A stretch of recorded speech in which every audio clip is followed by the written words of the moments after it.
Hello all. तो आज हम लोग हमारे third important sociological thinker max weber के बारे में डिस्कशन करेंगे। अब देखिए, अगर मैं मैक्स वेबर की बात करूंगा तो मैक्स वेबर जो है वो एमिली डर्काइम एंड कार्ल मार्क्स के बाद तीसरे सबसे बड़े सोशियोलॉजिकल थिंकर कंसीडर किए जाते हैं। मैक्स वेबर को इकोनॉमी वाले भी पढ़ते हैं, मैक्स वेबर को पब्लिक एडमिनिस्ट्रेशन वाले भी पढ़ते हैं, और max weber mainly originally sociological thinker जो है वो कंसीडर किए जाते हैं जिन्होंने सोसाइटी के ऊपर अपनी प्रॉपर रिसर्च को कैरी आउट किया। अब अभी तक अगर आसान भाषा में मैं आप सब लोगों के साथ डिस्कशन करूं तो अभी तक जिन जिन सोशियोलॉजिकल थिंकर के बारे में हम लोगों ने डिस्कस किया, तो सबसे पहले हम लोगों ने ऑगस्ट कॉम्ट के बारे में डिस्कस किया। हमने देखा कि किस तरीके से जो ऑगस्ट कॉम्ट हैं वो पहले ऐसे थिंकर हैं जिन्होंने ये कहा कि जो सोसाइटी है उसको एक साइंस की तरह जो है वो हम लोगों को स्टडी करना चाहिए। उसके बाद हम लोगों ने हमारे next important sociological thinker Karl Marx. अब देखिए, कार्ल मार्क्स की मैं बात करूं या मैक्स वेबर की बात करूं, दोनों के दोनों जो है वो जर्मन्स हैं, क्लियर। तो मैक्स वेबर या जो हमारे कार्ल मार्क्स हैं, इन्होंने हम सब लोगों के सामने जो कन्फ्लिक्ट थ्योरी है वो प्रपोज की और हमें बताया कि किस तरीके से हिस्टोरिकल मटेरियलिज्म के जरिए समाज के अंदर हम लोगों को कुछ ना कुछ इश्यूज, कुछ ना कुछ प्रॉब्लम्स हमेशा देखने को मिलती हैं, और अल्टीमेटली इसका जो सोल्यूशन है वो है रेवोल्यूशन। रेवोल्यूशन के बाद एक ऐसी सोसाइटी हमें देखने को मिलेगी जहां पे सारे के सारे लोग जो वो बराबर रहेंगे।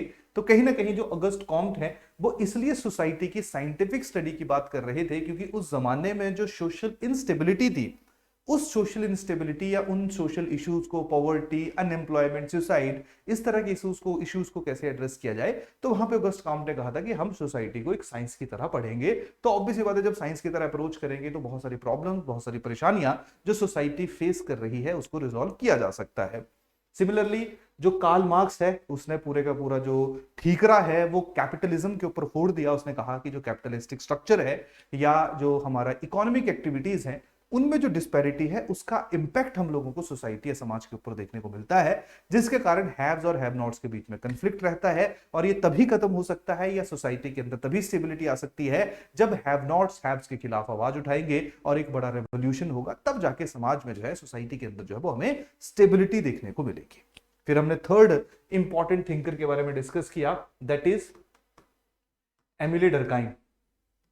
अब एमिली डर्काइम जो है, इनकी थ्योरी काफी हद तक इससे मिलती थी, ऑगस्ट कॉम्ट के साथ इनकी थ्योरी जो है वो मिलती थी। कन्फ्लिक्ट थ्योरी के साथ इन्होंने बहुत ज्यादा रजामंदी नहीं की, कन्फ्लिक्ट थ्योरी को इन्होंने अपने जो थ्योरी है उसके अंदर इंक्लूड नहीं किया। एमिली डर्काइम जो है उसने किसका जिक्र किया, उसने सोशल फैक्ट्स के ऊपर जो है वो अपनी पूरे की पूरी जो थ्योरीज हैं उनको बिल्ड किया, चाहे वो फिर सुसाइड के ऊपर है, चाहे वो डिवीजन ऑफ लेबर के ऊपर है। तो सारी की सारी चीजें जो है वो किसके ऊपर आधारित थी, वो सोशल फैक्ट्स के ऊपर आधारित थी। और सोशल फैक्ट का मतलब क्या है कि जब हम किसी भी एक सोशल सिचुएशन को साइंटिफिक तरीके से अप्रोच करने की कोशिश करते हैं, तो जो एमिली डर्काइम थे उनकी जो थ्योरी बिल्ड हुई उसके ऊपर ज्यादा इंपैक्ट हमें किसका देखने को मिलता है, उसके ऊपर हमें ऑगस्ट कॉम्ट जो है उसका ज्यादा इंपैक्ट देखने को मिलता है। और एमिली डर्काइम को हम लोगों ने क्या कहा, एमिली डर्काइम को हमने फंक्शनलिस्ट कहा। ये वो थे जो सोसाइटी की जो करंट स्ट्रक्चर है, करंट सिस्टम है, उसको खत्म करने की बात नहीं करते थे। एमिली डर्काइम जो है वो करंट जो सिस्टम है उसमें चेंजेस लाने की बात करते थे, ताकि जो सोसाइटी है उसके अंदर जो इश्यूज है, उसके अंदर जो प्रॉब्लम्स है, उनको रिजॉल्व किया जा सके। क्लियर। तो आज हम लोग हमारे तीसरे जो सोशियोलॉजिकल थिंकर हैं उनके बारे में डिस्कशन करेंगे, या फोर्थ रख लीजिए, that is your max Weber. तो जब आप लोग मैक्स वेबर की थ्योरीज को पढ़ोगे तो जिस तरीके से एमिली डर्काइम ने सोशल फैक्ट के ऊपर जो अपनी पूरी इंपॉर्टेंस, अपनी पूरी तवज्जो दी, जिसके ऊपर उनकी पूरी की पूरी थ्योरीज जो है वो बिल्ड हुई, उसी तरीके से जो मैक्स वेबर हैं उनकी जो थ्योरी बिल्डिंग है वो सोशल एक्शंस के ऊपर होगी। सोशल एक्शन का मतलब है कि जब कोई भी एक इंडिविजुअल समाज के सामने कोई भी एक्टिविटी परफॉर्म करता है, कोई भी काम कर रहा होता है, दैट इज सोशल एक्शन। लोगों के सामने वो स्पीच दे रहा है, लोगों के सामने वो लड़ रहा है, लोगों के सामने वो गाली गलौज कर रहा है, या लोगों के सामने वो अच्छा बोल रहा है, दैट इज सोशल एक्शन।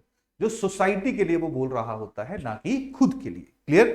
तो जो मैक्स वेबर है उसकी जो पूरी की पूरी थ्योरी है वो सोशल एक्शन के ऊपर बेस्ड होगी, और मैक्स वेबर जो है वो सोशल एक्शंस को ही साइंटिफिक तरीके से ऑब्जर्व करते हुए अलग अलग तरह के जो सोशल एक्शंस हैं उनकी कैटेगरी हम सब लोगों के सामने डिवाइड करेगा और बताएगा कि इनमें से आइडियल टाइप, यानी इनमें से सबसे best form of social action कौन सा है जिससे समाज या सोसाइटी के अंदर हम लोगों को स्टेबिलिटी देखने को मिलेगी। तो मैक्स वेबर की थ्योरी तो हम अलग अलग चीजें जैसे ब्यूरोक्रेशन जो हमारा ब्यूरोक्रेसी है उसके ऊपर मैक्स वेबर की थ्योरी को डिस्कस किया जाएगा, अथॉरिटी है, पावर है, क्लियर, इन सब की चीजों के ऊपर जो है हम लोग मैक्स वेबर की जो थ्योरी बिल्डिंग है उसको डिस्कस करेंगे। लेकिन सबसे पहले आप लोगों को इनके बीच का जो कॉमन फैक्टर है कि ऑगस्ट कॉम्ट ने साइंस समझा, उसके ऊपर अपनी थ्योरी बिल्ड की। कार्ल मार्क्स ने कंफ्लिक्ट को मद्देनजर रखते हुए कंफ्लिक्ट को कैसे सॉल्व किया जा सकता है उसके ऊपर अपनी थ्योरी बिल्ड की। एमिली डर्कहाइम ने सोशल फैक्ट्स के ऊपर अपनी थ्योरी बिल्ड की। और जो मैक्स वेबर है उसने अपनी थ्योरी किसके ऊपर बिल्ड की? मैक्स वेबर ने जो अपनी थ्योरी है वो सोशल एक्शंस के ऊपर बिल्ड की। समझ आई कहानी की नहीं आई? अब आज का जो लेक्चर है उसमें सबसे पहला जो हमारा टॉपिक रहेगा वहां पे हम लोग सोशल एक्शन को ही समझेंगे कि what is the meaning of social action. देखिए सोशियोलॉजी में थिंकर में एक इशू रहता है, एक तो सोशल एक्शन इन जनरल हमें समझ आ जाता है कि पावर का मतलब क्या है। मैं बोलता हूँ जी अच्छा भारतीय जनता पार्टी जो इस टाइम पे पावर में है, या कभी कांग्रेस पावर में थी, या मैं ज्यादा पावरफुल हूं या आप ज्यादा पावरफुल हो, तो पावर का मतलब क्या होता है मेरे लिए, आपके लिए, हर एक के लिए डिफरेंट होगा। लेकिन जब हम मैक्स वेबर के बारे में पढ़ रहे हो तो मैक्स वेबर के अकॉर्डिंगली पावर का मतलब क्या है, अथॉरिटी का मतलब क्या है, कैसे दोनों एक दूसरे से सिमिलर है, कैसे दोनों के बीच में हम लोगों को डिफरेंस होता है वो देखने को मिलता है। तो आसान भाषा में जब भी हम कोई सब्जेक्ट देखते हैं, यानी कि जब हम सोशल एक्शन पढ़ेंगे तो हम सोशल एक्शन मेरे या आपको क्या लगता है उसके अकॉर्डिंगली इसको नहीं समझेंगे। हम लोग जो मैक्स वेबर है उसने सोशल एक्शन को कैसे डिफाइन किया, कैसे कैटेगराइज किया, हम उसकी नजर से जो है वो सोशल एक्शन नामक कंसेप्ट को अंडरस्टैंड करने की कोशिश करेंगे। क्योंकि जब हम लोगों से क्वेश्चन पूछा जाएगा तो क्वेश्चन जो है वो इसी चीज के ऊपर बेस्ड रहेगा। क्लियर, कहानी समझ आ रही है धीरे धीरे आप लोगों को? तो देखिए जो मैक्स वेबर के ऊपर हमारे अलग अलग जो टॉपिक्स रहेंगे जिनमें हमारा जो है वो सोशल एक्शन सबसे पहले हम डिस्कस करेंगे, फिर हम लोग अथॉरिटी एंड पावर के बारे में डिस्कशन करेंगे, फिर bureaucracy, Protestant ethics and spirit of capitalism, जहां पे इसने कहीं ना कहीं जो कार्ल मार्क्स था उसको अपोज किया।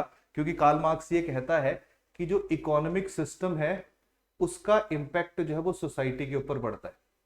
यानी कि इकोनॉमिक सिस्टम के अंदर क्योंकि डिस्पैरिटी है, यही कारण है हम लोगों को समाज में हैव्स और हैव नॉट्स देखने को मिल रहे हैं। हैव्स के पास हर एक चीज की फैसिलिटी और हैव नॉट्स के पास कुछ भी नहीं है। क्लियर? लेकिन जब Protestant ethics and spirit of capitalism book जब पब्लिश की जाती है मैक्स वेबर के द्वारा, तो उसमें वो उल्टा कहता है। उसमें कहता है कि देखिए सोसाइटी के अंदर जो रिलीजन है उसमें कुछ चेंजेस हुए। रिलीजन में चेंजेस क्या हुए? जो क्रिश्चियनिटी थी उसमें पहले कैथोलिक्स थे, उसमें एक प्रोटेस्टेंट नाम का एक सेक्शन डेवलप हुआ। प्रोटेस्टेंट जो थे वो ऑर्थोडॉक्स आइडियाज को चैलेंज करते थे, और प्रोटेस्टेंट जो थे वो मैक्सिमम अपनी पोटेंशियल को यूटिलाइज करना चाहते थे। तो उन प्रोटेस्टेंट ने जो है वो कैपिटलिस्टिक जो सिस्टम है, कैपिटलिस्टिक जो स्ट्रक्चर है उसको प्रोड्यूस किया। तो जहां पे कार्ल मार्क्स कहता था कि कैपिटलिज्म के कारण सोसाइटी में इंडिफरेंसेस हैं, या सोसाइटी में रिलीजन देखने को मिलता है, सोसाइटी में हैव्स एंड हैव नॉट्स देखने को मिलते हैं, इसने रिवर्स कर दिया। इसने कहा कि ऐसा नहीं है, सोसाइटी में जो रिलीजन है, रिलीजन में चेंजेस हुए जिसमें प्रोटेस्टेंट आए और उन्होंने कैपिटलिज्म जो है उसको जन्म दिया, उन्होंने जो है कैपिटलिज्म को डेवलप किया। तो इसने कार्ल मार्क्स की थ्योरी को बिल्कुल रिवर्स कर दिया। तो वो कहां पे हमें देखने को मिलेगा? वो Protestant ethics and spirit of capitalism में देखने को मिलेगा। और उसके बाद जो है वो हम लोग आइडियल टाइप के बारे में जो है वो डिस्कशन करेंगे। तो ये 5 अलग अलग मैक्स वेबर के वर्क हैं जिनके ऊपर हम लोग इंडिविजुअली डिस्कशन करेंगे। अगर आप सिलेबस को पिक करोगे तो वहां पे हमारा अथॉरिटी और सोशल एक्शन ही मेंशन किया गया है। लेकिन अगेन हम लोगों ने, क्योंकि पिछले साल भी हम लोगों ने देखा कि काफी क्वेश्चंस ऐसे हैं जो डिफरेंट एरिया से, डिफरेंट लाइन ऑफ थॉट के ऊपर जो है वो पूछे जाते हैं, तो हमें उसी लाइन ऑफ थॉट जो है उसको कैच करना है, उसको पकड़ना है। तो यही कारण है हम लोग थोड़ा सा ब्रॉडली हर एक थिंकर को कवर कर रहे हैं। वैसे अगर डायरेक्टली देखा जाए जो लिखा हुआ है उसके अकॉर्डिंगली तो हमारा एक थिंकर एक एक दो दो लेक्चर में खत्म हो जाएगा। लेकिन फिर भी मैं चाहता हूं कि जो थिंकर्स हैं उनसे रिलेटेड जितने भी उनके पर्सपेक्टिव हैं वो आप लोग अच्छे तरीके से समझो, अच्छे तरीके से पढ़ो, क्योंकि अल्टीमेटली यही सारे के सारे जो थिंकर्स हैं ये हम लोगों को काफी काम आएंगे। क्लियर? तो चलिए, जो सबसे पहला हमारा टॉपिक है मैक्स वेबर से रिलेटेड वो है सोशल एक्शन। अब ना एक छोटी सी आसान सी भाषा में मैं आपको समझाऊंगा, वहां से सोशल एक्शन जो है उसको समझने की कोशिश करना। क्लियर? जैसे मान लीजिए कि मान लो जैसे हम लोग देखते हैं कि लेट अस सपोज ये एक मोमबत्ती जल रही है, ठीक है, और हम लोग देखते हैं कि मोमबत्ती जो है वो भमरा जो है वो मोमबत्ती या लाइट जहां वो देखता है वो उसकी तरफ अट्रैक्ट हो जाता है। तो यहां से मान लो कि दूर से एक जो मॉथ है उसने जो मोमबत्ती है उसको देखा, उसको लाइट दिखी और वो लाइट की तरह हमेशा, ये जो कीड़े मकोड़े हैं वो हमेशा लाइट की तरफ जो वो खींचे चले आते हैं। क्लियर? तो अब इसने जैसे लाइट देखी इसने इमीडिएटली रिस्पॉन्स किया, इसने इमीडिएटली रिस्पॉन्स किया और ये लाइट की तरफ फ्लाई करना इसने शुरू कर दिया। तो इसने क्या परफॉर्म किया, इसने एक एक्शन परफॉर्म किया, इसने certain type of behaviour show किया, यानी कि जब लाइट देखी तो वहां की उस डायरेक्शन में उसने मूव करना शुरू कर दिया, बिना सोचे समझे या बिना जाने कि ये जो लाइट यहां से आ रही है, अगर ये इस लाइट के बहुत ही नजदीक चला जाएगा तो ये झुलस के मर जाएगा। क्लियर? तो दूर से देखा, अब तो हीट उसको नहीं आ रही होगी, जैसे उसने देखा लाइट को देखा तो वो लाइट की तरफ जो वो चलना शुरू हो गया। तो इमीडिएटली लाइट को देख के उसने अपना एक बिहेवियर शो किया। अब क्या इसको सोशल एक्शन कहा जाएगा, क्योंकि इसने एक एक्टिविटी परफॉर्म की, इसने कुछ एक्शन किया। अब ढंग से समझना, इस बिहेवियर को या इस एक्शन को सोशल एक्शन नहीं कहा जाता है। सोशल एक्शन किसको कहा जाएगा? जैसे ही ये बबरा इसने बिहेव किया और ये इस डायरेक्शन में मूव होना शुरू हुआ या मोमबत्ती की डायरेक्शन में मूव होना शुरू हुआ और उसने वहां पे जाके सोचना शुरू किया कि अच्छा यार मैं वहां जाऊं, हो सकता है वहां पे ये जो लाइट दिख रही हो ये आग की लाइट हो, जो नॉर्मली नहीं होता, लेकिन बस समझाने के लिए कि जो नॉर्मली जो है वो फायर हुआ और अगर मैं फायर के नजदीक जाऊंगा तो मैं जल जाऊंगा, तो हो सकता है कि वो जब एक्शन करे या बिहेव करे वो वहां से दूर चला जाए। तो एक उसने बिहेवियर शो किया था इमीडिएटली, जैसे उसने लाइट देखी वो मूव करना शुरू कर दिया। एक उसने बिहेवियर किया सोच समझ के, क्लियर, बिल्कुल थॉट प्रोसेस, हर एक चीज को एनालाइज करके उसने एक स्पेसिफिक तरह का जो है वो बिहेवियर शो किया। तो उसको जो है वो हम लोग क्या कहते हैं, उसको हम लोग सोशल एक्शन कहते हैं। तो एक चीज ध्यान रखना, सोशल एक्शन का मतलब है कोई भी एक ऐसी एक्टिविटी, किसी भी तरह का बिहेवियर जो एक इंडिविजुअल के द्वारा शो किया जाता है, जो एक प्रॉपरली थॉट, एक बिल्कुल परफेक्ट थॉट के बाद जो वो इंडिविजुअल अपना डिसीजन लेता है और एक सर्टेन तरह का बिहेवियर जो वो शो करता है, किसके लिए? खुद के लिए नहीं, दूसरों के लिए। क्लियर? जैसे मान लीजिए अगर मैं आपको पढ़ा रहा हूं, हो सकता है पर्सनल लाइफ में बंद कमरे के अंदर मेरे थॉट्स जो वो डिफरेंट हो, लेकिन जब मैं आपको पढ़ाऊंगा तो मैं उस तरीके से इस लेक्चर को बिल्ड करूंगा जो आपके एग्जाम की रिक्वायरमेंट है। यानी कि जो मेरा बिहेवियर है, जो मैं आप सब लोगों के सामने पेश कर रहा हूं, वो आपके अकॉर्डिंगली कर रहा हूं। That is a social action. एक है कि मैं बैठा हुआ बिना सोचे समझे कुछ भी बोले जा रहा हूं, that is not social action. तो सोशल एक्शन जो है वो एक डेलिबरेटिव एफर्ट होता है। सोशल एक्शन जो है उसके पीछे प्रॉपरली एक थॉट दिया जाता है, फिर किसी तरह का बिहेवियर है, फिर किसी तरह का एक्शन जो है वो एक इंडिविजुअल के द्वारा परफॉर्म किया जाता है। समझ आ रही कहानी की नहीं आ रही? क्लियर? जैसे मान लीजिए कि क्रिकेट फील्ड के ऊपर जो है वो, जैसे होता है ना कि क्रिकेट फील्ड के ऊपर, जैसे अभी कुछ समय पहले जो एक मैच हो रहा था तो वहां पे दो प्लेयर जो वो भिड़ गए एक दूसरे के साथ, फिर बाद में एक इंसान ने दूसरे से माफी मांगी कि यार मेरे से गलती हो गई थी। तो जो उसने बिहेवियर शो किया उसको हम सोशल एक्शन नहीं कह सकते हैं, क्योंकि उसने जब रिएक्ट किया उसने बिना सोचे समझे किया। क्लियर? तो अकॉर्डिंग टू मैक्स वेबर जो सोशल एक्शन है वो हमेशा दूसरों के लिए लिया जाता है, और उसके साथ साथ जब जो इंडिविजुअल उस सोशल एक्शन को परफॉर्म कर रहा है या पूरी की पूरी सोसाइटी उस सोशल एक्शन को परफॉर्म कर रही है, वो उस एक्शन को तभी परफॉर्म कर रही है या वो एक्टिविटी तभी कर रही है, वो उस चीज पे बिल्कुल एग्री करते हैं और उसने प्रॉपरली सोचा हुआ है कि वो क्या कर रहे हैं और उसके बाद वो किसी एक स्पेसिफिक काम को परफॉर्म करते हैं। That is social action. समझ आएगा नहीं? क्लियर? ये अलग बात है कि सोशल एक्शन को ऑब्जर्व करते हुए, सोशल एक्शन को ऑब्जर्व करते हुए जो मैक्स वेबर है उसने सोशल एक्शन को भी अलग अलग टाइप्स में कैटेगराइज किया और फिर बताया कि कौन सी टाइप जो वो बेटर है। जैसे थोड़ा सा मैं आप लोगों के साथ डिस्कशन करता हूं। देखो,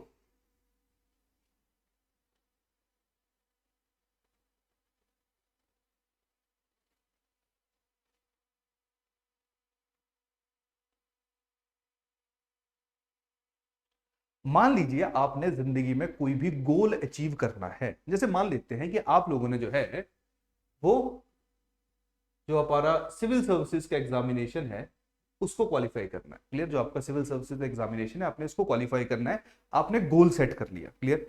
और ये गोल जो है वो अचीवेबल है। या मान लीजिए आपने गोल सेट कर लिया कि जी मैंने जो है वो एक साल के अंदर अंदर 1 करोड़ रुपया कमाना है, आपने गोल सेट कर लिया। अब ये गोल जो है वो हमेशा रैशनल होना चाहिए। रैशनल का मेरा मतलब नहीं है कि किया कुछ नहीं हुआ और गोल सेट कर लिया कि मैं अंबानी की तरह जो वो करोड़पति बन के दिखाऊंगा। क्लियर? तो वो इरैशनल हो गया। एक रैशनल गोल, एक रैशनल जो आपका जो एंड है या एक रैशनल अल्टीमेटली जो चीज आप प्राप्त करना चाहते हो, आपने उसको फिक्स कर लिया, आपने उसको सेट कर लिया। अब ऐसा तो नहीं है कि आपने सोच लिया कि अच्छा मैंने जो सिविल सर्विसेज का एग्जाम क्लियर करना है, तो आपने आज सोचा कि मैंने सिविल सर्विसेज क्लियर करना है और आज ही जो है वो बस आपने सोच लिया, दैट्स इट। अब आपको उसके लिए प्रॉपरली मींस बनाने पड़ेंगे। प्रॉपरली साधन बनाने पड़ेंगे, संसाधन बनाने पड़ेंगे और उनको एक लाइन में जो ऑर्गेनाइज करना पड़ेगा कि जी ठीक है, मैंने जीएस पढ़ लिया, मैंने ऑप्शनल कर लिया, मैंने सी सैट कर लिया, मैंने टेस्ट सीरीज कर ली, मैंने मॉक इंटरव्यूज दे दिए, क्लियर। तो मैंने अलग अलग जो रास्ते थे इस गोल को अचीव करने के लिए या एंड तक पहुंचने के लिए, जो वो अलग अलग रास्ते जो है वो प्रॉपरली प्लान कर दिए, पहले ही प्लान किए। और हर एक रास्ते को जो है वो प्रॉपर प्लानिंग के साथ में एग्जीक्यूट करता रहा और फिर जाके जो है वो मैंने क्या अचीव कर लिया, मैंने गोल अचीव कर लिया, मैंने सिविल सर्विसेज का एग्जाम क्वालिफाई कर दिया, क्लियर। तो अब मैंने क्या परफॉर्म किया, जैसे मैं एंड पे पहुंचा, यानी कि जैसे मैंने अपना गोल अचीव किया, तो मैंने एक सोशल एक्शन परफॉर्म किया।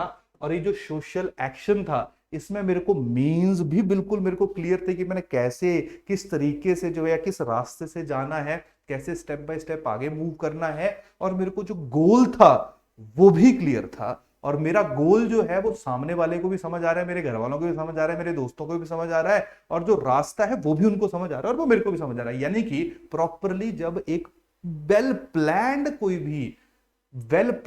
भी एक्टिविटी परफॉर्म की जा रही है, जहां पे मीन्स भी प्लान्ड है और गोल भी रैशनल है, उसको हम लोग भी क्या कहते हैं, उसको हम लोग कहते हैं सोशल एक्शन, क्लियर। और जो मैक्स वेबर है वो इसी तरह का सोशल एक्शन जो है वो अचीव करना चाहता था। लेकिन जब मैक्स वेबर ने सोशल एक्शन, यानी कि कोई भी इंडिविजुअल किसी भी तरह का बिहेवियर कर रहा है, जब उसने उसको अंडरस्टैंड किया, उसने उसको ऑब्जर्व किया, तो उसने उसको अलग अलग कैटेगरी में डिवाइड किया।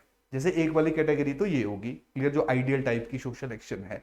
एक उसने कहा कि कभी कभी क्या होता है, जैसे मान लीजिए आप अपने पिताजी के पास गए, आपने कहा कि आप जो है वो पेपर में फेल हो गए हो, तो क्या होता है, इमीडिएटली आपके फादर का जो वो इमोशनल आउटबर्स्ट हो जाता है, इमोशनल रिएक्शन आता है, वो आपकी पिटाई कर देते हैं, आपको डांट देते हैं, आपसे बात नहीं करते। क्लियर। कभी कभी मदर का भी ऐसा हो जाता है, कभी कभी दोस्तों के बीच में हो जाता है, कभी कभी आप बड़ा ही इमोशनल होकर बिना सोचे समझे कोई भी ऐसा काम कर देते हैं जिसके बाद आपको जो वो बहुत आत्मग्लानि होती है, क्लियर। यानी कि एक ऐसी सिचुएशन जहां पे एक्शन परफॉर्म करते हुए ना आपने मीन्स के बारे में सोचा, ना ही आपने एंड के बारे में सोचा। यानी कि आपके पिताजी ने आपकी पिटाई करते हुए ये नहीं सोचा कि पिटाई करने से कुछ नहीं होगा, और जिस तरीके से, यानी कि आपको अगर उन्होंने डांटना था तो पिटाई करने की जरूरत नहीं, शायद समझा देते तो ज्यादा बेटर तरीके से आप अपने जो फ्यूचर गोल है उनको अचीव कर लेते। तो कभी कभी जब हम इमोशनली डिसीजन लेते हैं तो हमें ना रास्ता पता होता है, ना हमें गोल पता होता है। यानी कि पिताजी ने किसी को पिटाई किया या अपने बेटे को पीटा, तो ना वो रास्ता सही था, प्लान्ड नहीं था, जिसका जो मन किया उसने कर दिया इमोशंस में आके, और ना ही गोल क्लियर था कि पिटाई करके होगा क्या, क्लियर। तो इस तरीके का भी जब एक्शन परफॉर्म किया जाएगा, जहां ना एंड का पता है, यानी जहां ना गोल का पता है, ना रास्तों का पता है, उसको भी सोशल एक्शन जो है वो कार्ल मार्क्स, जो हमारे मैक्स वेबर है, उन्होंने कहा। और जो मैक्स वेबर जब इस तरह का सोशल एक्शन कहेंगे तो इसको ये कहेंगे कि यार ऐसा नहीं होना चाहिए। जो सोशल एक्शन है वो हमेशा कैसा होना चाहिए, जो perfect meaning, perfect definition of social action है वो क्या है, वो ये है कि जहां पे मीन्स वेल प्लान्ड है और उसके साथ साथ जो एंड है वो प्रॉपरली रैशनल है, जिसको अचीव किया जा सकता है। यानी कि बिना इमोशन से, बिना दिल से, दिमाग से जो है वो कोई भी एक इंडिविजुअल जब कोई डिसीजन लेगा तो उसको सोशल एक्शन कहेंगे। तो इस तरह का जो सोशल एक्शन है उसको अंडरस्टैंड करना बहुत ज्यादा आसान होगा, क्लियर। क्योंकि पता है कि अच्छा इसने 4 कदम उठाए, तो उन्हीं, देखिए जिस तरीके से, जिन रास्तों से एक इंडिविजुअल ने सक्सेस ली होगी और अपना गोल अचीव किया होगा, दूसरा इंडिविजुअल भी ले सकता है, तीसरा भी ले सकता है, चौथा भी ले सकता है, पांचवा भी ले सकता है, छठा भी ले सकता है। तो इसका मतलब है कि सोशल एक्शन इस स्पेसिफिक सिचुएशन में ज्यादा रैशनल है। और यहां पे तो पता ही नहीं है कि एक बार किसी ने पिटाई कर दी, शायद कोई सुधर गया, दूसरी बार पिटाई कर दी, उसने पढ़ाई छोड़ दी, क्लियर। तो जब emotions without any rationality, without any proper thinking कोई भी डिसीजन लिया जाएगा तो कभी भी उसको अंडरस्टैंड नहीं किया जा सकता है। तो यही कारण है कि जो हमारा मैक्स वेबर है वो सोशल एक्शंस को एक प्रॉपर साइंटिफिक तरीके से ऑब्जर्व करना चाहता है। और वो साइंटिफिक तरीके से तभी हो सकता है जब मीन्स और एंड जो है वो क्लियर हो और उनको एक सिस्टमेटिक तरीके से डेवलप किया जाए या अचीव किया जाए। इसके अलावा भी इसने सोशल एक्शंस बताए। इसने बताया कि देखो कभी कभी क्या रहता है कि जैसे एक इंडिविजुअल है, ठीक है, अब इसने सोच लिया कि मेरे को मुक्ति चाहिए, मेरे को साल्वेशन चाहिए, मेरे को मुक्ति लेनी है, ठीक है। अब इसके लिए इसने प्रॉपरली जो है वो लेटर सपोज इसने जो है वो बुद्धिज्म को फॉलो करना शुरू कर दिया, या इसने जैनिज्म को फॉलो करना शुरू कर दिया। क्लियर? प्रॉपरली एक उसने रास्ता अख्तियार कर लिया कि जहां पे उसने धीरे धीरे खाना छोड़ दिया, यानी कि जो गोल उसका है उसको अचीव करने के लिए उसने जो मीन्स या रास्ते हैं वो एक सिस्टमेटिक तरीके से जो है वो अचीव कर लिए। लेकिन जो उसका गोल है दैट इज सैल्वेशन। क्लियर? ये किसी को पता नहीं चलेगा, यानी कि किसी की मृत्यु भी होगी तो पता थोड़ा चलेगा कि उसको मुक्ति मिली है या नहीं मिली है। तो जो रिलीजियस या जब भी कोई रिलीजियस एक्टिविटी होती है, जैसे मान लीजिए किसी के लिए, जैसे मैं जैनिज्म की बात करता हूं, तो जैनिज्म में क्या रहता है कि जैनिज्म में लोग क्या करते हैं कि जब उनको जान अपना प्राण त्यागने होते हैं तो सब कुछ छोड़ देते हैं और धीरे धीरे उनकी मृत्यु हो जाती है। क्लियर? अगर यही मैं इंडियन सोसाइटी में समझाऊंगा तो समझ आ जाएगा, क्योंकि जैनिज्म यहीं से निकला है और हम लोगों को इसके बारे में पता है। लेकिन यही चीज अगर मैं यूरोपियन सोसाइटी को समझाऊंगा तो क्या उसको वो एक्सेप्ट करेगी? उसको यार ये क्या है, ऐसा तो होता नहीं है, ऐसा तो हो ही नहीं सकता, क्योंकि सोसाइटी को ये चीज समझ ही नहीं आएगी। लेकिन जब हमारे मीन्स और गोल्स दोनों, या मीन्स एंड एंड्स दोनों रैशनल होंगे, तो चाहे वो इंडियन सोसाइटी है, चाहे वो अमेरिकन सोसाइटी है, चाहे वो फ्रेंच सोसाइटी है, हर एक सोसाइटी को वो चीज समझ आ जाएगी। लेकिन जैसे रिलीजियस मैटर्स जो होते हैं, बहुत सारे ऐसे धार्मिक मामले हैं जो मिडिल ईस्ट में है या यूरोपियन में है, जब हम उनको यहाँ पे देखते हैं लगता है यार ऐसा कैसे हो सकता है। क्लियर? हमें बाकी समझ तो आता है कि ठीक है जी ऐसे आपने जो है वो अपने धर्म को फॉलो करना है, लेकिन इसका जो एंड है, इसका जो अल्टीमेट गोल अचीव हो रहा है, ये समझ नहीं आ रहा ये है क्या। क्लियर? तो कभी कभी कुछ सोशल एक्शन ऐसे भी होते हैं, कुछ सोशल एक्शन जो है वो ऐसे भी होते हैं जहां पे मीन्स तो दिखते हैं कि मीन्स तो समझ आ जाते हैं सबको, लेकिन जो एंड है वो समझ नहीं आता कि साल्वेशन है तो करना क्या है उससे। ठीक है? जैसे मान लीजिए एक और मैं एग्जांपल देता हूं, जैसे एक इंडिविजुअल है, ठीक है, मान लीजिए सोल्जर है। क्लियर? इसका एक ही गोल है, या इसके अंदर जो है वो एक सर्टेन वैल्यू है, सर्टेन इमोशन है, दैट इज पेट्रियोटिज्म। ठीक है? देशभक्ति है, और ये अपने देश के लिए जान देना चाहता है। अब ये जो देश के लिए जान देने वाली बात है, क्लियर, यानी कि जो एंड है या जो गोल है, ये कुछ लोगों को समझ आएगा, कुछ को समझ नहीं आएगा। तो यहां पे जो एंड है वो बहुत ज्यादा क्लियर नहीं है, लेकिन हाँ जो रास्ता है, जो मीन्स है कि सोल्जर है, आर्मी में भर्ती होगा, प्रॉपर ट्रेनिंग होगी, वॉर होगा, तो पूरे का पूरा जो रास्ता है जिसके थ्रू वो पेट्रियोटिज्म है, जिसके थ्रू वो अपने देश के लिए जान दे सकता है, वो रास्ता जो है वो प्रॉपरली क्लियर है। तो कुछ ऐसी सिचुएशंस होती हैं जहां पे एंड जो है वो वैल्यू बेस्ड होता है। वैल्यू का मतलब क्या है कि यहां पे एक सोल्जर के लिए जो एंड है वो पेट्रियोटिज्म एक वैल्यू है। वहां पे एंड जो है वो रैशनल नहीं होता कि मैंने पेपर क्लियर कर लिया, मैंने पैसे कमा लिए। क्लियर? उसमें इमोशंस है, उसमें वैल्यूज हैं, सिर्फ एक एंगल में। वो कौन सा एंगल है? गोल में या एंड में। क्लियर? जो रास्ता है वो प्रॉपरली रैशनल है, प्रॉपरली सिस्टमेटिक है। सिमिलरली रिलीजन में रास्ता जो वो एक सिस्टमेटिक है, लेकिन एंड में जो तुम्हारा ऑब्जेक्टिव है वो कोई चीज प्राप्त करना नहीं है, तुम्हारा ऑब्जेक्टिव एक वैल्यू को प्राप्त करना है, एक इमोशंस को प्राप्त करना है, जो शायद तुम्हारा धर्म, तुम्हारा रिलीजन जो है जिसके लिए तुम लोगों को इंस्पायर कर रहा है। तो जो मैक्स वेबर है वो अलग अलग तरह के जो सोशल एक्शंस हैं उनका जिक्र करता है, अलग अलग तरह के सोशल एक्शंस के बारे में बताता है। लेकिन ये कौन से सोशल एक्शन को परफेक्ट बोलता है, कौन से सोशल एक्शन को आइडल बोलता है, जिस किस सोशल एक्शन से हम लोग सोसाइटी को अंडरस्टैंड कर सकते हैं, सोसाइटी को समझ सकते हैं, वो पहले वाला सोशल एक्शन था जहां पे मीन्स और एंड दोनों रैशनल होने चाहिए, एंड रैशनल होना चाहिए, जो समझ आ जाए सबको, हर एक चीज पे जो है या हर एक जगह के ऊपर जो है वो उसको हम लोग जो है वो रेप्लिकेट कर सके। क्लियर? और उसके साथ साथ जो है वो दूसरा क्या होना चाहिए, उसके जो मीन्स हैं वो प्रॉपरली सिस्टमेटिक होने चाहिए, जो अगेन हर एक इंसान के लिए उन रास्तों को फॉलो करना इजी। तो सोशल एक्शन में किस तरह की कैटेगरीज हो सकती हैं और मैक्स वेबर ने किस तरह के सोशल एक्शन को परफेक्ट माना, होपफुली आप लोगों को ये समझ आ चुका। तो जो अभी तक हम लोगों ने सोशल एक्शन के बारे में पढ़ा, एक बार फिर से रिवाइज कर लेते हैं कि what is the meaning of social action according to Max Weber. तो मैक्स वेबर जो है वो सोशल एक्शन के बारे में देखिए क्या कह रहे हैं, ढंग से देखना। दो एंगल है, दो एंगल है। पहला, ये इंडिविजुअल मान लीजिए सोशल एक्शन या कोई भी बिहेवियर शो कर रहा है, तो पहली कंडीशन क्या है कि इसका जो बिहेवियर है इसको प्रॉपरली समझ आना चाहिए, यानी कि जो ये कर रहा है ये थॉट देके कर रहा है, सोच समझ के डिसीजन ले रहा है। और उसके साथ साथ जो इसका बिहेवियर है ये खुद के लिए नहीं बिहेव कर रहा है, ये किसी दूसरे इंडिविजुअल या मल्टीपल इंडिविजुअल्स के लिए जो है वो बिहेव कर रहा है, तो इसको ही सोशल एक्शन कहा जाएगा। मैं एक बंद कमरे के अंदर यहाँ पे लाइटें बंद करके सब कैमरे बंद करके कुछ भी करता हूं, वो सोशल एक्शन नहीं है।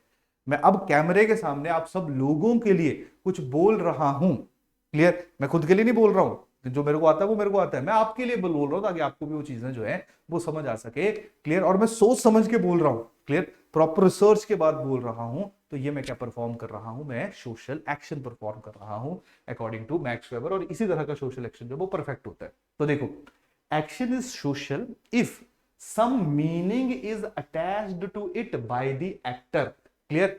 एक्टर का मतलब क्या होगा कि मैं अगर बोल रहा हूं आपके लिए तो मैं एक्टर हो गया, क्लियर। अगर वो मौत उड़ के आग की तरफ जा रहा था तो वो एक्टर था, यानी जो एक्शन परफॉर्म करेगा, जो बिहेवियर शो करेगा, क्लियर। तो पहली कंडीशन क्या है, action is social if some meaning is attached to it by the actor, that is actor must be conscious to his actor, यानी कि जो वो कर रहा है बिल्कुल कॉन्शियस माइंड से, बिल्कुल सोच समझ के जो है वो अपनी एक्टिविटी, अपने बिहेवियर जो है उसको परफॉर्म कर रहा है। दूसरा, action is social if it is oriented to some other, that is only those actions are social which are taken in orientation to some other objects, ठीक है।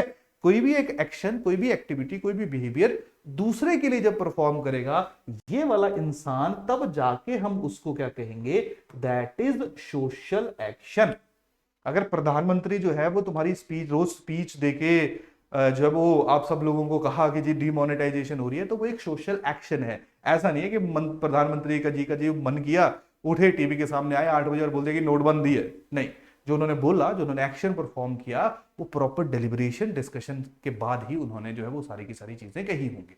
जो आपके प्लेयर्स खेलने जाते हैं तो ऐसा नहीं है कि सोए उठे चले गए खेलने, वो प्रॉपर प्लानिंग करते हैं, फिर जाके जो है वो अपना सोशल एक्शन जो है वो परफॉर्म करते हैं, क्लियर। तो जो सोशल एक्शन है वो यही है कि समाज के सामने हम दूसरों के लिए कैसे एक सोच समझ के जो है वो कोई भी काम परफॉर्म कर रहे हैं, कोई भी बिहेवियर शो कर रहे हैं, कोई भी एक्शन परफॉर्म कर रहे हैं, that is social action, clear.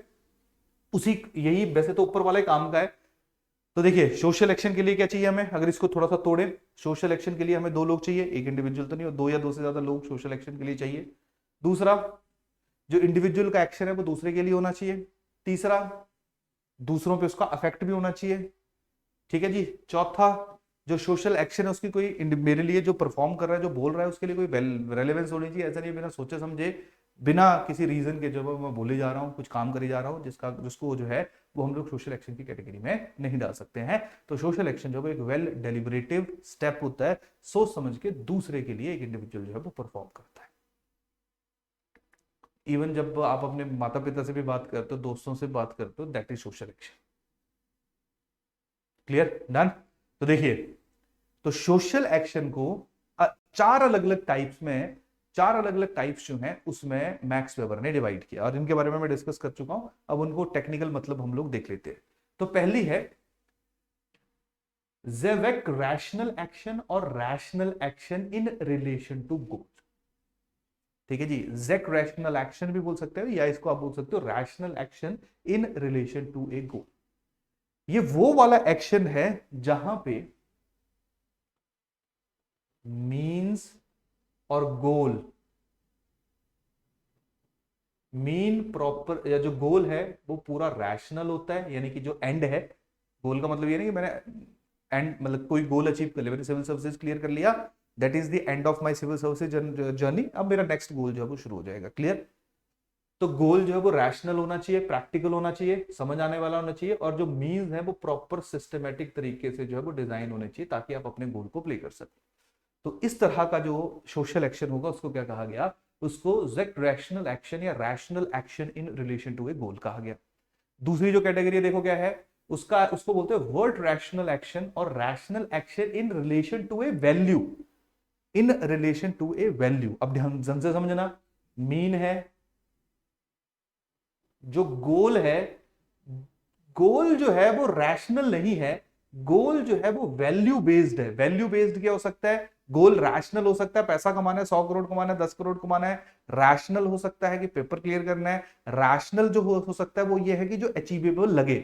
लेकिन अगर मान लीजिए कोई कह रहा है कि जी मेरा गोल है मुक्ति प्राप्त करना, मेरा गोल है देश के लिए जान दे देना, क्लियर, तो उसको कभी भी हम लोग रैशनल गोल जब उसकी कैटेगरी में नहीं डाल सकते, उसको हम वैल्यू में डालते हैं। वैल्यू का मतलब वो आपकी मॉरल वैल्यू हो सकती है अपने देश के प्रति, जिसके लिए आप अपने देश के प्रति जो है या देश के लिए जो वो जान देने के लिए हमेशा तैयार हो, लेकिन उसके जो मीन्स है वो हमेशा सिस्टमेटिक ही होंगे। यानी कि अगर आप कोई साल्वेशन भी प्राप्त करना चाह रहे होगे तो आपको एक प्रॉपर प्रोसेस है जिसके जरिए जो है वो आप त्याग करके तब जाके साल्वेशन जो है वो प्राप्त कर सकते हो। क्लियर? अगर आप देश के लिए भी जान देना चाहते हो तो ऐसे नहीं कि सीधी जान दे दी, आपको प्रॉपर जाना पड़ेगा, डिफेंस फोर्सेस में पहुंचना पड़ेगा, ट्रेनिंग होगी। तो मीन जो रास्ता है उस गोल के लिए, जो वैल्यू ड्रिवन है, वो प्री डिफाइंड है। तो जो सेकंड तरह का एक्शन जिसका जिक्र मैक्स वेबर के द्वारा किया गया वो आपका वर्ड रैशनल एक्शन या rational action in relation to value है, ना कि रैशनल गोल है। समझ आएगा नहीं? तीसरी देखिए, तीसरा है तुम्हारा इफेक्टिव एक्शन। इफेक्टिव एक्शन का मतलब है एक ऐसा एक्शन जहां पे जो मीन है या जो एंड है वो दोनों के दोनों जो है, ना मीन में कोई रैशनैलिटी होती है ना एंड में कोई रैशनैलिटी होती है, जो कंप्लीटली इमोशन बेसिस के ऊपर कोई एक्शन परफॉर्म किया जाता है, that is your effective action. और उसने कहा कि ना इफेक्टिव होना चाहिए ना ये होना चाहिए, हमेशा कौन सा एक्शन परफॉर्म होना चाहिए, जिसको इसने rational action in relation to a goal कहा। क्लियर? इसके साथ इसने एक चौथी कैटेगरी भी दी, that is your traditional action. Traditional action का मतलब पता क्या होता है? ट्रेडिशनल एक्शन का मतलब होता है एक ऐसा एक्शन जो कभी सोसाइटी ने में किसी ने परफॉर्म किया हो, सब लोगों को वो अच्छा लगा हो और उसको आज के दिन सारे के सारे लोग जो है वो फॉलो करते आए हों। क्लियर? जिसमें आप लोग जो रिलीजियस एक्टिविटीज हैं, जैसे मान लीजिए हमारे यहां पे जो शादियां, जो मैरिजेस हैं, उनका एक सिस्टम होता है। नो डाउट हर एक है ना, जैसे नॉर्थ इंडिया में डिफरेंट हो सकता है, साउथ में डिफरेंट हो सकता है, सेंट्रल में डिफरेंट हो सकता है, नॉर्थ ईस्टर्न में डिफरेंट हो सकता है, लेकिन एक समाज, एक सोसाइटी के एक शादियों का एक पैटर्न होता है कि जी शादी के पहले दिन ये होगा, दूसरे दिन ये होगा, इतने फेरा होगा, ठीक है? या अलग अलग धर्मों का, अलग अलग रिलीजन का अपना अपना एक सिस्टम रहता है, जो एक सोसाइटी, एक समाज के बेसिस के ऊपर जिसको डिसाइड किया जाता है, जिसको डिजाइन किया जाता है। अब मान लो शादी हो रही है, मान लीजिए आप ही की हो रही है, मेरी हो रही है, किसी की भी हो रही है, तो जब आपकी शादी होगी तो आपको बोलेगी जी बैठ जाओ, है ना जी, रिचुअल परफॉर्म करो, मंत्रों का उच्चारण होगा, बैठोगे। तो वहां पे वो एक्शन इसलिए एक पंडित परफॉर्म कर रहा है, आपके घर वाले परफॉर्म कर रहे हो या आप परफॉर्म कर रहे हो, क्योंकि किसी ने पहले वो परफॉर्म किया था और समाज में ट्रेडिशनली ही, कन्वेंशनली ही वो चीज जो है वो चलती हुई आई थी। यानी कि एक ऐसा एक्शन जो बिलीफ के ऊपर जो है वो बेस्ड है, वो बिलीफ जो है वो आपकी, जिनको कभी किसी ने क्वेश्चन नहीं किया, वो हजारों सालों से चली आ रही हैं और आज भी उन चीजों को हम लोग आगे बढ़ा रहे हैं। That is your traditional social action. तो सोसाइटी में हमें हर तरह के एक्शन, हमें इमोशनल एक्शन भी देखने को मिलते हैं, ये वाले भी देखने को मिलते हैं, ये भी देखने को मिलते हैं, ये भी देखने को मिलते हैं, लेकिन जो हमारे मैक्स वेबर है वो क्या चाह रहे हैं? किस तरह का सोशल एक्शन परफॉर्म हो? इस तरह का जो सोशल एक्शन है उसको परफॉर्म किया जाए।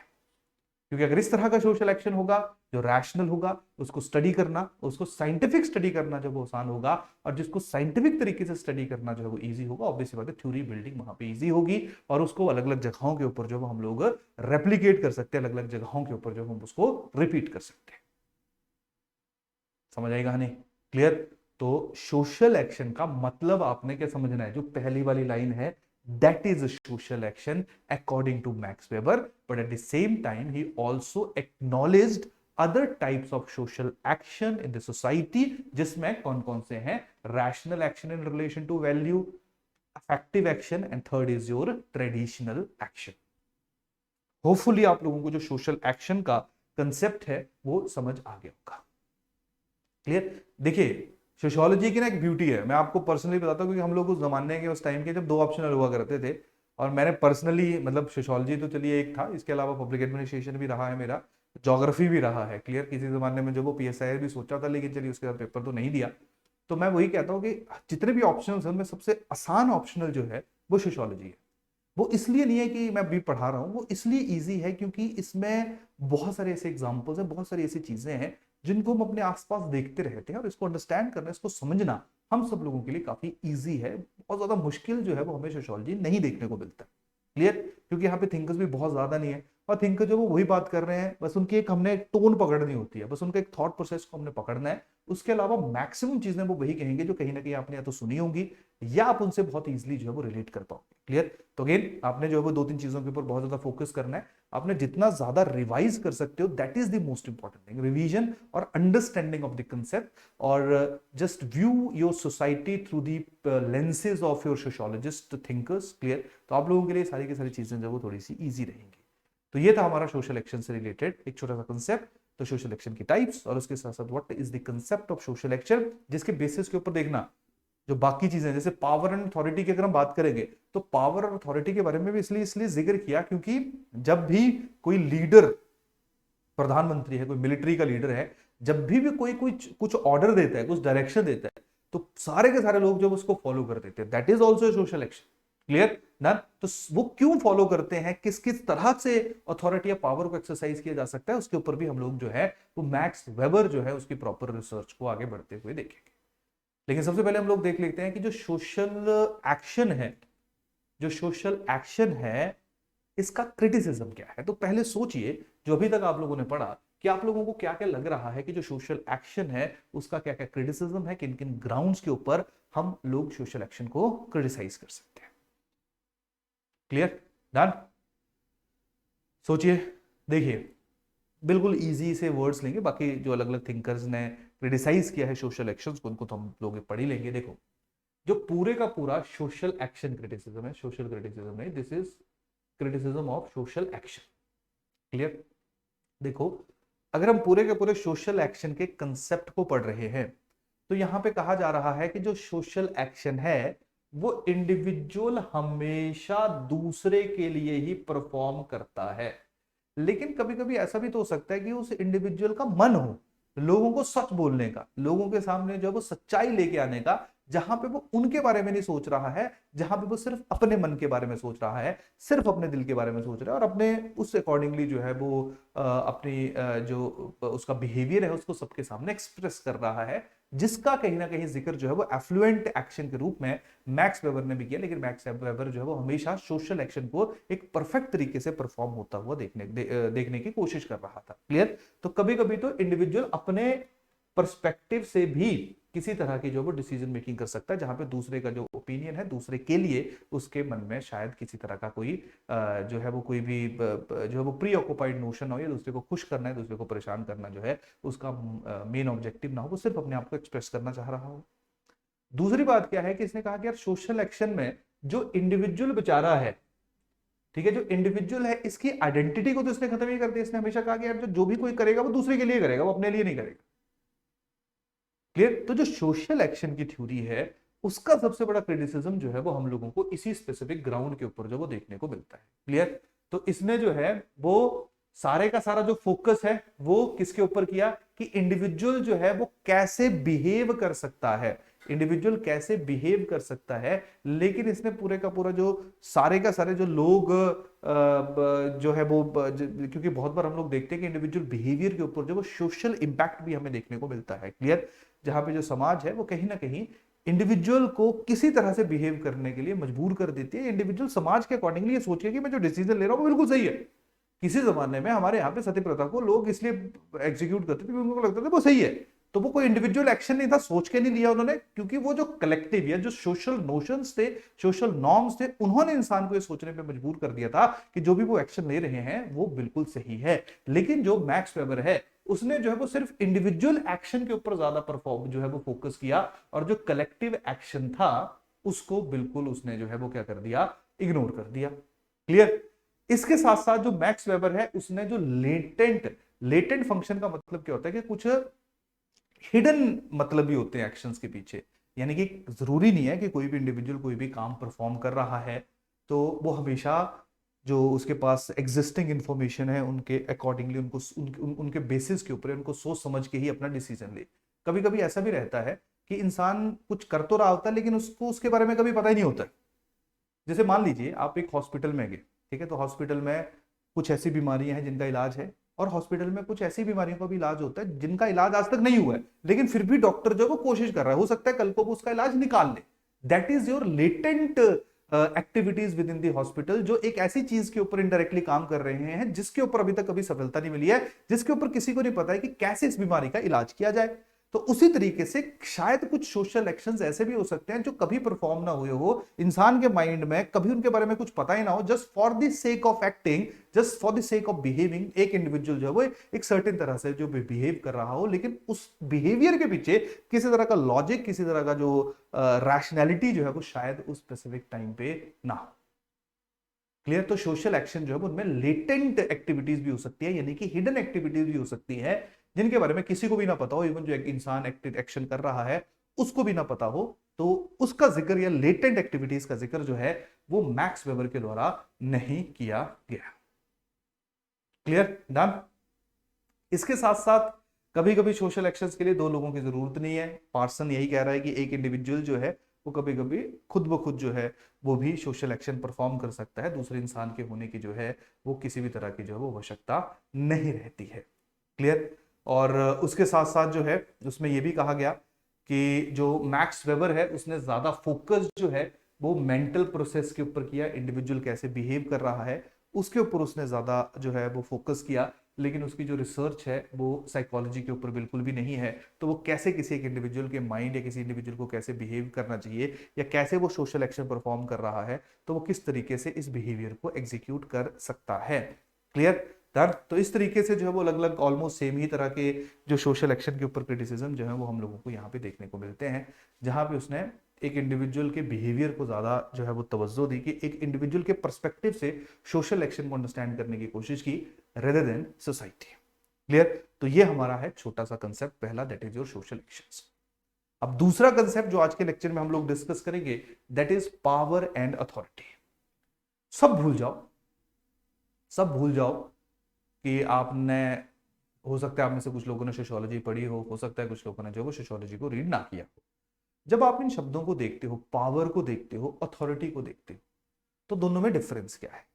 बहुत बार पावर और अथॉरिटी जो है वो हम लोग इंटरचेंजेबली यूज कर लेते हैं कि जी पावर अथॉरिटी जो सेम होती है, लेकिन दोनों सेम नहीं होती है, दोनों में कुछ ना कुछ डिफरेंस होते हैं। सबसे पहले हम लोग पावर को डिस्कस करते हैं, क्योंकि पावर से ही अथॉरिटी का जन्म हुआ है, पावर से ही अथॉरिटी जो है वो हम लोगों को डेवलप होती हुई देखने को मिली है। तो सबसे पहले पावर का मतलब समझते हैं। पावर का मतलब क्या है कि मान लो मैं आपको कह रहा हूं कि ये आंसर लिखो, मैं आपको 10 मिनट दे रहा हूं, इस आंसर को लिखो, आपको लिखना पड़ेगा, चाहे आपका मन हो लिखने का या ना हो। क्लियर? वैसे चलिए ऑनलाइन है तो ऑनलाइन में चीजें बड़ी डिफरेंट है। मान लीजिए अगर आप यहाँ पे बैठे होते तो मैं कहता कि लिखो, अभी 2 मिनट का टाइम दे रहा हूं, मैं जा रहा हूँ घूमने चाय पीने, तुम 5 मिनट में, 2 मिनट में या 5 मिनट में जो इस आंसर को लिखो, तुम्हें वो लिखना पड़ेगा। क्लियर? चाहे तुम्हारा मन लिखने का हो चाहे तुम्हारा मन लिखने का ना हो। तो क्या हुआ, मैंने, मेरी जो विल है, मेरी जो इच्छा है, उसको मैंने तुम लोगों के ऊपर क्या कर दिया, इंपोज कर दिया। That is power. जब कोई एक इंडिविजुअल अपनी इच्छाओं को, अपनी विल को दूसरों के ऊपर इंपोज करता है, दूसरों के ऊपर डालता है, दैट इज पावर। अब देखिए ऐसा भी हो सकता है कि मान लीजिए क्लास में 5 लोग बैठे हैं या 3 लोग बैठे हैं, क्लियर, लेक्चर में मान लीजिए 3 लोग बैठे हैं, इनमें से जैसे मैंने बोला कि लिखो, तो एक ने कहा कि जी बिल्कुल सर लिखेंगे, क्यों नहीं लिखेंगे, आप कह रहे हैं तो क्यों ना लिखे हम लोग। और 2 ने कहा कि सर लिखना तो नहीं था पर चलिए अब आपने बोला है तो लिख देते हैं। तो दोनों के दोनों जो इंडिविजुअल्स हैं, दोनों के दोनों जो इंडिविजुअल्स हैं, उनमें से एक ने ये जो मैंने पावर एक्सरसाइज की, इसको बहुत इजीली जो है वो एक्सेप्ट कर लिया। वो उसने इसलिए एक्सेप्ट किया कि यार अगर मैं पढ़ा रहा हूं तो एक रूल है, रूल क्या है कि जो मैं बोलूंगा या जो मैं पढ़ाऊंगा वो आपको मानना पड़ेगा, तभी जाके जो वो आपको ये चीजें समझ आ जाएंगी। क्लियर? तो एक इंसान ने इसको बहुत इजीली जो है वो एक्सेप्ट कर लिया, 2 लोगों ने जो वो इसको एक्सेप्ट नहीं किया, लेकिन फिर भी इन्होंने जो मेरी डायरेक्शन है उसको फॉलो किया। यानी कि जो मैंने पावर एक्सरसाइज की, इसके खिलाफ किसी तरह का कोई नेगेटिव रिपरकशन जो है वो नहीं आ सकता है। यानी कि कल को आप लोग जो है वो मेरे खिलाफ इसलिए नहीं आवाज उठा सकते हो क्योंकि आपने जब ज्वाइन किया था या जब हमारे कोर्स की शुरुआत हुई थी तो एक अनसेड रूल हमारे बीच में, एक ऐसा रूल हमारे बीच में बन गया था कि जो मैं कहूंगा वो आपको मानना पड़ेगा। तो जब भी मैं अपने अकॉर्डिंगली, अपनी इच्छाओं के अकॉर्डिंगली आपको कुछ करने को कहूंगा, that is exercise of power, that is power.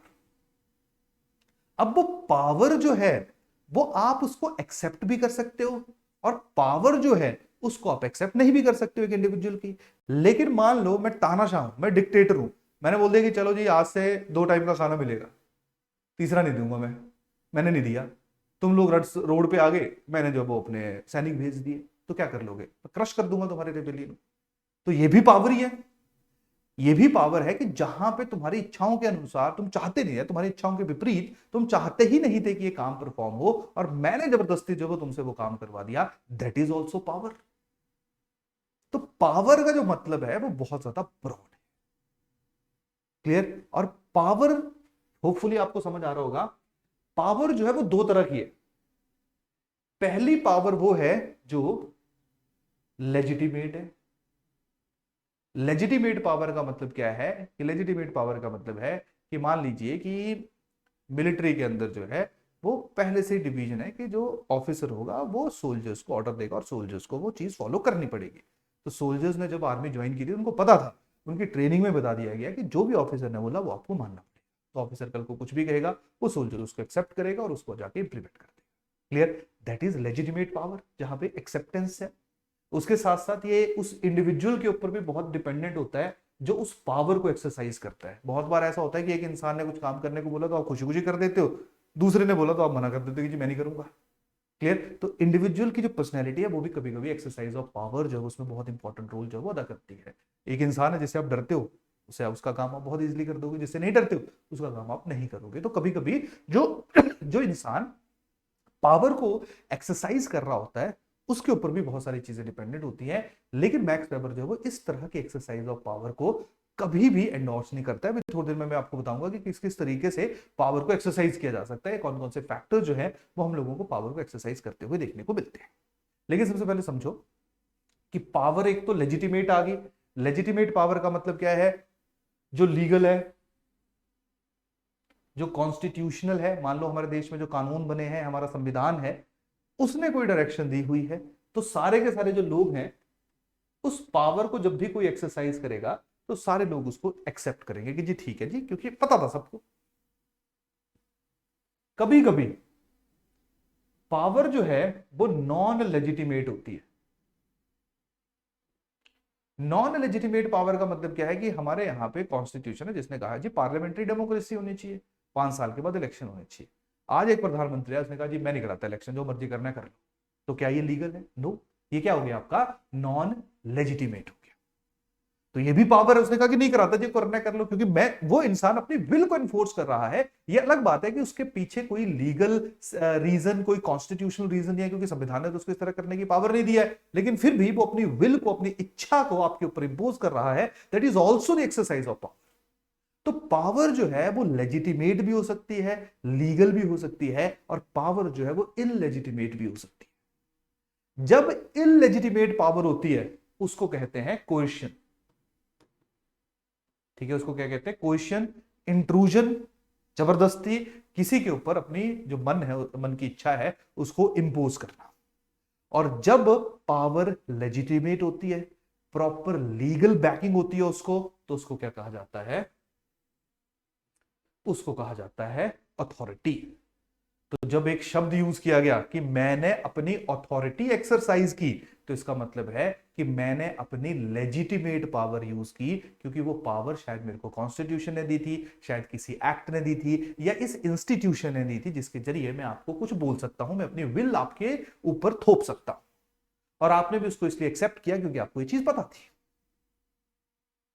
दूसरा है, मैंने जी आपको जो है वो कोई एक ऐसा ऑर्डर दे दिया जो इलेजिटिमेट है, इलीगल है। Clear? That is coercion, that is misuse of power. उसको हम अथॉरिटी नहीं बोल सकते। तो पावर पॉजिटिव भी होती है, नेगेटिव भी होती है। जो पॉजिटिव एक्सरसाइज ऑफ पावर है, लीगैलिटी या आपका जो है वो proper legitimate exercise of power है, दैट इज अथॉरिटी। तो जो हमारे सरकारी अफसर वगैरह होते हैं, तो वो पूरी अपनी प्रॉपर अथॉरिटी जो है उसको एक्सरसाइज करते हैं। वो बोलते हैं कि इसने अथॉरिटी एक्सरसाइज की, क्योंकि उसकी पोस्ट के साथ उसको कुछ पावर दी गई है, कुछ अधिकार दिए गए।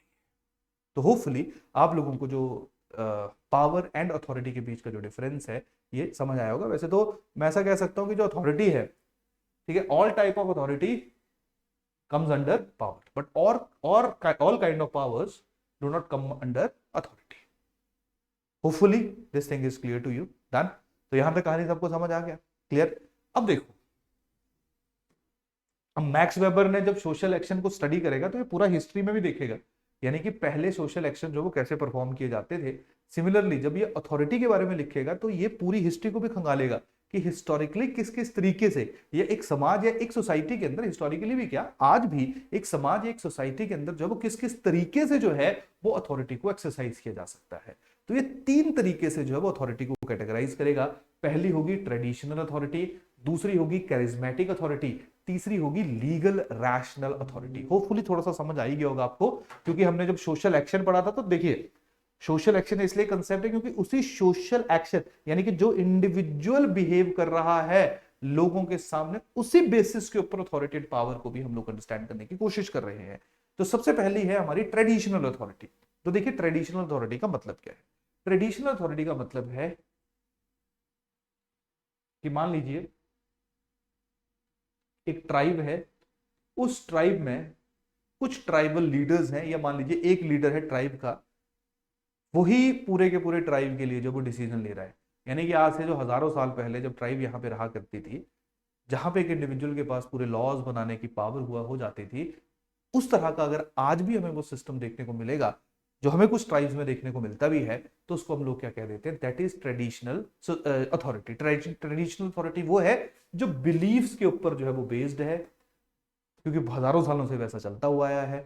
किसी तरह की जो है वो रैशनैलिटी नहीं है, नॉन रैशनैलिटी जो है वो हम लोगों को वहां पे देखने को मिलेगी। क्लियर, सारे की सारी चीजें जो है वो इमोशंस के ऊपर बेस्ड होंगी, सारे डिसीजन इमोशंस पे लिए जाएंगे, जो उस इंसान का मन करेगा, दिल करेगा, वो करवाएगा, और सब लोग जो है उसको फॉलो करेंगे क्योंकि इमोशनली वो अपने लीडर के साथ कनेक्टेड होंगे। That is traditional form of authority, जो आजकल हमें कुछ ट्राइबल एरियाज में देखने को मिलती है। क्लियर। दूसरी है कैरिज्मेटिक। कैरिज्मेटिक का मतलब करिश्मा। करिश्मा ये आया कि मान लीजिए कभी कभी क्या होता है कि कोई एक ऐसा इंडिविजुअल होता है जिसको लोग कंसीडर कर लेते हैं कि ये भगवान है, यही गॉड है।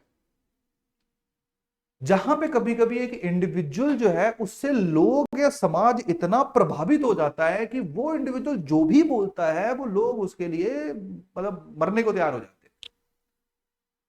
जैसे जो नॉर्थ कोरिया में डिक्टेटर है, यहां पे आप लोग इसको एग्जांपल के रूप में ले सकते हो, करिज्मेटिक लीडरशिप। महात्मा गांधी को भी आप करिज्मेटिक लीडरशिप की एग्जांपल में इसलिए डाल सकते हो क्योंकि महात्मा गांधी ने जो वो सारे हजारों करोड़ों ना लाखों करोड़ों लोगों को जो है वो अपने साथ, जो हमारा स्वतंत्रता या फ्रीडम स्ट्रगल मूवमेंट थी उसके अंदर जो है वो उसने इन्वॉल्व कर लिया था। क्लियर, कहानी समझ आ रही। तो करिज्मेटिक अथॉरिटी वो होती है जहां पे कोई फर्क नहीं पड़ता लॉज क्या है, जहां पे इंडिविजुअल ने जो बोल दिया वही कानून है, वही लॉ है। क्लियर। ट्रेडिशनल में फर्क क्या होता है, ट्रेडिशनल में मान लो इसकी मृत्यु होगी तो उसका बेटा आएगा तो लोग उसको भी फॉलो करेंगे, इसका बेटा आएगा तो लोग उसको भी फॉलो करेंगे, उसका बेटा आएगा तो लोग उसको भी फॉलो करेंगे। करिज्मेटिक में ऐसा नहीं है। करिज्मेटिक में अगर बेटा जो है वो कमजोर होगा, बहुत स्ट्रांग नहीं होगा, तो लोग उसको एक्सेप्ट नहीं करेंगे, क्योंकि वहां पे जो अथॉरिटी एक्सरसाइज हो रही थी, वहां पे जो लोग जिस अथॉरिटी को लेजिटिमेट मान रहे थे, एक्सेप्ट कर रहे थे, वो इसलिए एक्सेप्ट कर रहे थे क्योंकि उनके अकॉर्डिंगली जो उनका लीडर था वो भगवान था, जो वो बोलता था वो सही बोलता था, सच बोलता था, और वो सबको मानना चाहिए। तो करिज्मेटिक लीडरशिप जो है, करिज्मेटिक अथॉरिटी जो है वो भी हमें समाज के बहुत बहुत अलग अलग इनों में जो हमारे हिस्से हैं उनमें देखने को मिलती है। लेकिन करिज्मेटिक अथॉरिटी जो वो ज्यादा देर तक नहीं टिकती है, क्योंकि जैसे एक लीडर की मृत्यु होती है, लीडर चला जाता है, उसके बाद फिर वहां पे अथॉरिटी को एक्सरसाइज करना थोड़ा मुश्किल होता है, क्योंकि उन लोगों को, ये जो पूरा पूरा समाज, उसको आदत होती है एक इंडिविजुअल से पूरे की पूरी डायरेक्शन लेने की, जिसको वो भगवान मानते हैं। तीसरी है that is legal rational authority.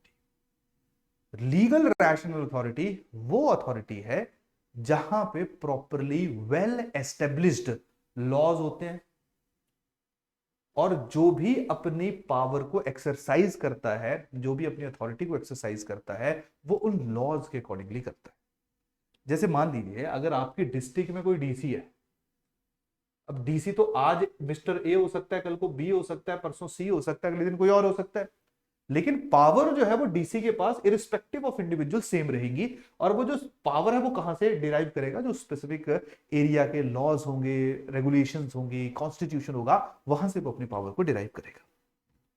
और कभी भी ये इंडिविजुअल इन पावर्स को सुपरसीड नहीं कर सकता, उसको इन्हीं के अधीन रहना है। क्लियर। तो यहां पे हमेशा जब भी अथॉरिटी एक्सरसाइज की जाएगी वो क्या होगी, लीगल होगी, और वो क्या होगी, हमेशा रैशनल होगी। अगर वो इरैशनल लेगा, लॉ की वायलेशन करेगा, तो उसके खिलाफ जो वो स्ट्रिक्ट एक्शन लिया जा सकता है। तो अल्टीमेटली जो मैक्स वेबर है वो किस तरह की अथॉरिटी को एक्सरसाइज करने की कोशिश करता है, या वो किस तरह की अथॉरिटी को बेस्ट अथॉरिटी कंसीडर करता है। वो कहता है कि अल्टीमेटली हर तरह की जो अथॉरिटी है वो कैसी होनी चाहिए, वो लीगल रैशनल अथॉरिटी होनी चाहिए, जो प्रॉपरली लॉज के ऊपर, कोड्स के ऊपर जो है वो बेस्ड। और जो ब्यूरोक्रेसी है उसको उसने लीगल रैशनल अथॉरिटी के साथ जो रिलेट किया। उसने कहा कि ब्यूरोक्रेसी जो वो इमोशनलेस होती है, लॉज को फॉलो करती है, परमानेंट होती है और ज्यादा एफिशिएंट होती है, ज्यादा बेटर तरीके से जो वो काम करती है। तो ब्यूरोक्रेसी जो है वो एक परफेक्ट एग्जांपल है लीगल रैशनल अथॉरिटी का, जो हमें आजकल आईएएस जो सारी सिविल सर्विसेज जो है वो देखने को मिलती है। क्लियर। तो इस तरीके से जो है वो हमारे मैक्स वेबर ने 3 तरीके से जो अथॉरिटीज हैं उनको कैटेगराइज किया। क्लियर। तो यहां तक कहानी होपफुली आप लोगों को समझ आ गई। तो अब अगर हम लोग पावर और अथॉरिटी को क्रिटिसाइज करेंगे, क्लियर, तो देखिए सबसे पहला तो जो है इसने जब सोशल एक्शंस को कैटेगराइज किया तो कितने तरीके में बताया सोशल एक्शन, 4 तरह के सोशल एक्शंस है। लेकिन जब उन्हीं सोशल एक्शंस के बेसिस के ऊपर अथॉरिटी को डिवाइड किया तो अथॉरिटी सिर्फ 3 तरीके की बताई। तो एनोमली आ गई, मिसमैच आ गया। तो पहला क्रिटिसिज्म ये हो गया। दूसरा क्या है, दूसरा है कि जो मिशेल फौकॉल्ट है उन्होंने कहा कि जो अथॉरिटी एंड पावर है that do not lie with particular institutions and person as Weber suggested, power is highly dispersed in society. Clear. जैसे मैक्स वेबर ने कहा कि देखिए जो इंस्टीट्यूशन है, जैसे मैंने अभी बताया आपको कि ब्यूरोक्रेसी जो है वो ज्यादा पावरफुल है, लीगल रैशनल अथॉरिटी जो है वो ब्यूरोक्रेसी के पास है। तो इसने कहा कि नहीं जी, जो अथॉरिटी है वो किसके पास है, सोसाइटी के पास है, जो नॉर्मली सोशियोलॉजिस्ट कहा करते थे।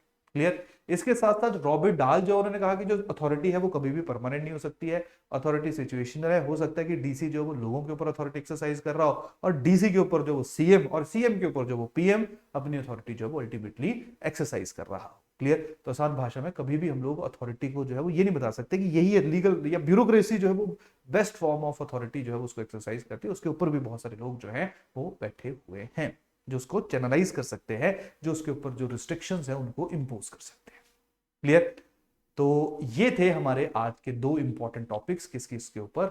एक हमने देखा what is the difference between power and authority, और उसके साथ साथ जो है वो हम लोगों ने डिस्कस किया जो सोशल एक्शन है जिसके ऊपर मैक्स वेबर का पूरा जो कंसेप्ट है वो बेस्ड है।